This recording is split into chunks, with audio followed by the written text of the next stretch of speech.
Morning, y'all. This is Jess Clary with Jess Clary Auto Repair in Elizabethtown, Kentucky. This is my first video here in 2024. So, hope everybody had a Merry Christmas and a Happy New Year. Today we've got a 2017 Chevrolet Trax. And the customer complaint is that it has no instrument cluster, no OnStar, and no radio. The screens are blank. Of course, I've verified that. I've got the key on right now, and I just hooked my scanner up. We haven't looked at this vehicle yet. Got my VCI in here. Let's get in here and do a diagnostic and see what codes this little fella has. Now, I've done some research on this system last night. Pulled out a schematic, poured over it, as we always should before we start a diagnostic. Make sure we understand the system and how it's all wired, and found some interesting correlations between the three that we'll get into here in a minute. There was a little bit of backstory with this. Customer said that he had a blower motor issue, and he had replaced some component in the blower motor, the HVAC blower system, and it had gone out again, and he had jumped that to ground, and that it was working when he jumped it to ground. So apparently he had diagnosed maybe a second bad blower motor module or something. I have not looked at that system yet, and I don't know if it was exactly simultaneous with that, but around the same time all this stopped working. He said he has gone over all the fuses, and he says they are good. So let's do a quick scan, see what we get.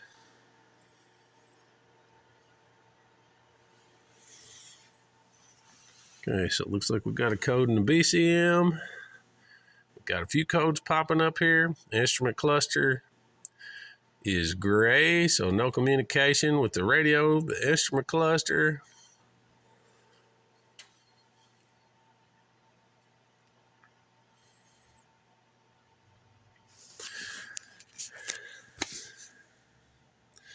Now this BCM may not be related. Let's pop in it when it finishes its scan here, see what we got to say in all these modules. We'll save a report.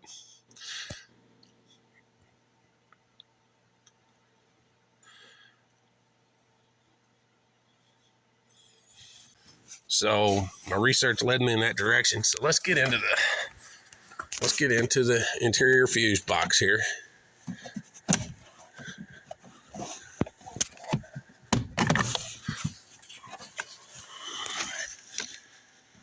Okay, so I'm going to check my schematic real quick and reference those fuse numbers, see which ones we're looking at here.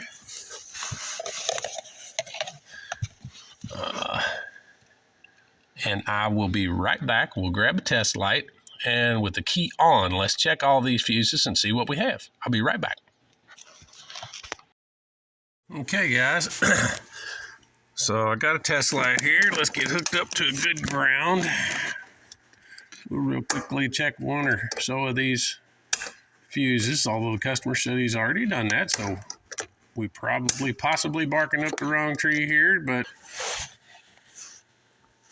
I don't know if you can see it here, but let me turn this light off. It's actually worse.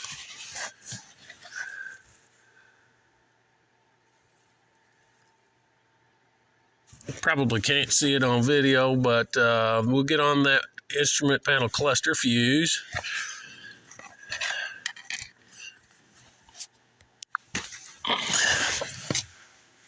It's that top 10 amp fuse on the left there, the red one. So let's get on that. Okay, we've got power on one side and power on the other side. So as much as it may be tempting to chase the power issue, since the three modules are fed off of one connection, that is not the place to do it. So looking at the schematic,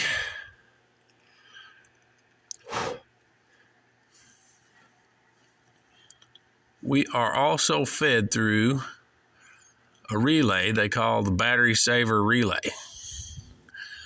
And looking at my fuse panel diagram here, I don't have one called battery saver. I do have one called logistics mode relay. And that seems, if I recall right, that's what circuit this was on. So let's look at that logistic mode relay. That'll be a good place to get some readings. We can do a bypass test on that relay and see if our instrument panel comes back to life and see real quickly if we're on the right track here. So, okay. Logistics mode relay would be the black one there on the bottom left. Let's pull that out. Ooh. Okay, according to my schematic, that's a 5-pin relay. The relay I pulled out only has 4 pins, but I do see 5 wiring terminations in the box. So let's do a bypass test on the load side of that relay. That's the 2 larger terminals, and see if we're even on the right track here. You don't have to worry about a fuse jumper on this because there's no fuse inside that relay. It's fused before it gets to this. So we're still okay. All right, so I've installed a jumper in the load side, and our instrument panel has come back to life, as well as our radio. So we are definitely on the right track. I noticed this relay, no name, black relay here. Looks like the Amazon special. That's 5 pins in the box, so this doesn't seem to be the proper relay for this. Also, I don't know if you can see it, but that green relay there is a GM relay. It says latching. Let's see what it says that is on our diagram.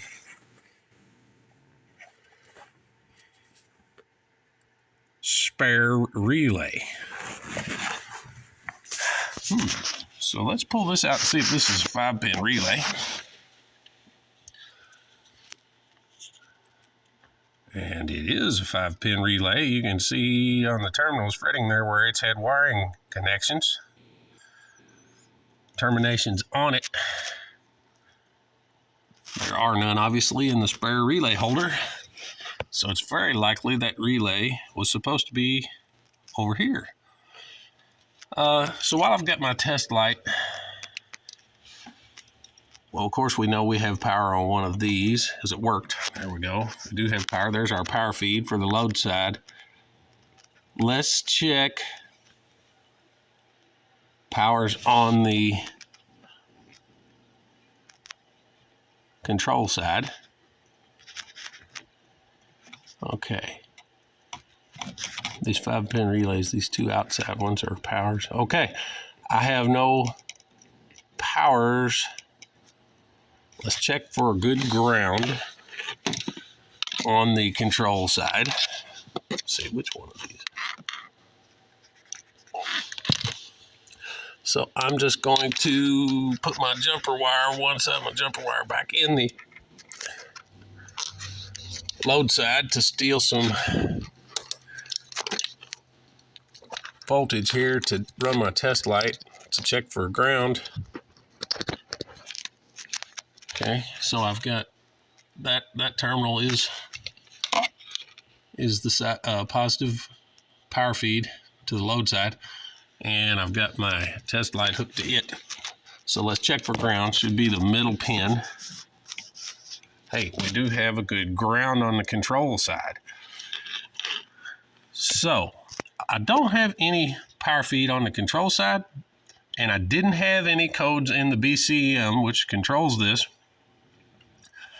for a relay, but I do know that GM frequently puts out a bias voltage on the power feed of the control side of these relays and disables these due to an open circuit. So what we're going to do, even though there was no code set for open circuit, in the BCM on this relay. Seems strange, and I don't know why the software engineers would put the hardware in there and monitor a circuit and not write a little extra code to set, to set a DTC, but it has happened. So I'm going to take this green 5-pin relay, and we're going to put it back where it goes, and then we're going to cycle the key on and off.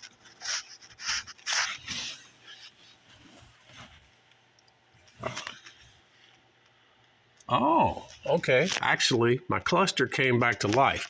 So this is a latching relay. So it's does not need a power feed to be conductive. It has to be signaled to turn off or on. So key off. Hey, key on, it's working. We've got instrument cluster, we've got radio, got OnStar there.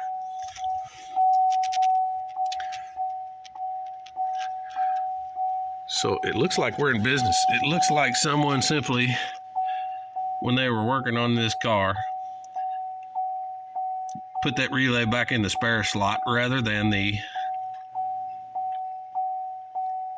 correct spot. So I'm gonna take this spare relay here. We're gonna put it in the spare slot. And that should be that. We should be good. We're gonna take this for a test ride, clear all the codes out, see what comes back. Again, this is Jess Clary with Jess Clary Auto Repair in Elizabethtown, Kentucky. You guys have a good day.